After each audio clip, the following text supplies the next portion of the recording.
Kia ora, welcome to our video today, which is exploring how to write an algorithm for the first time using Dinosaur Steps. You can see that we've set up a challenge on the board, and there are the start flags and the finish flags, so we know where Explorer Ed is going to begin and end.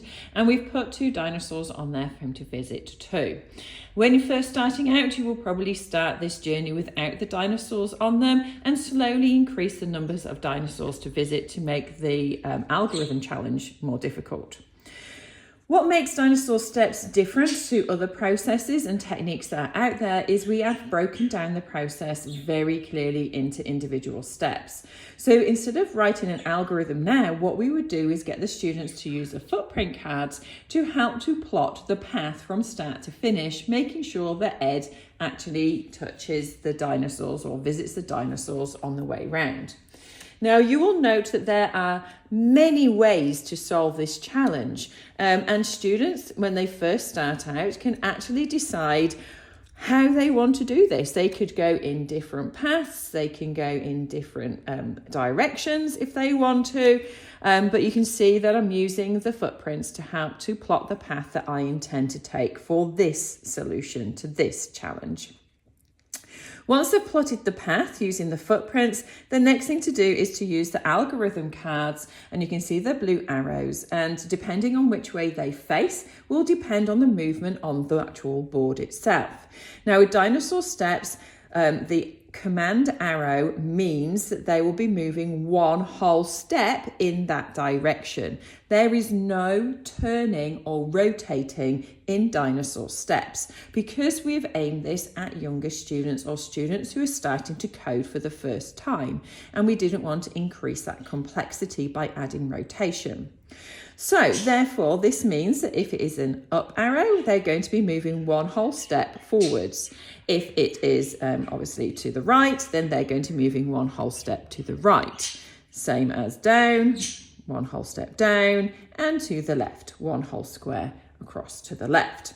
So what would that look like? Now, when students first start to code, you may find that they actually place the command cards on top of the footprints. So they may do something like this. Well, we're going to move across.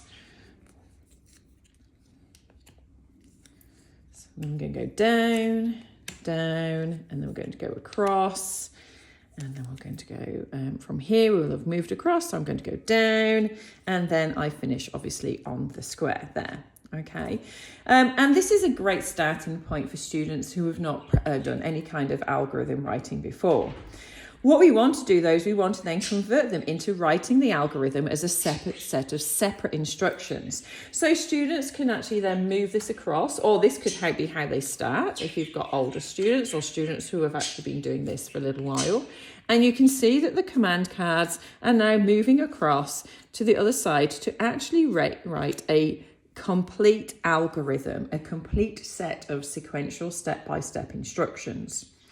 Once you have done this, students can actually start to test, but before we do that, we need to ensure they know where to start reading the instructions from.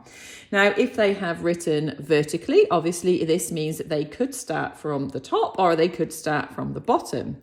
If students have written the algorithm horizontally, then they could start from the left or could start from the right. So this is why we have our play run icon, and this directly connects to the play run button in the ByteEd app. Place this at the beginning of the instructions so we know where to start reading from. And then students can test and trial their algorithm. So this one's saying move right, move right, move down, move down, move right, move down. And you can see we've successfully gone from start to finish and visiting the dinosaurs.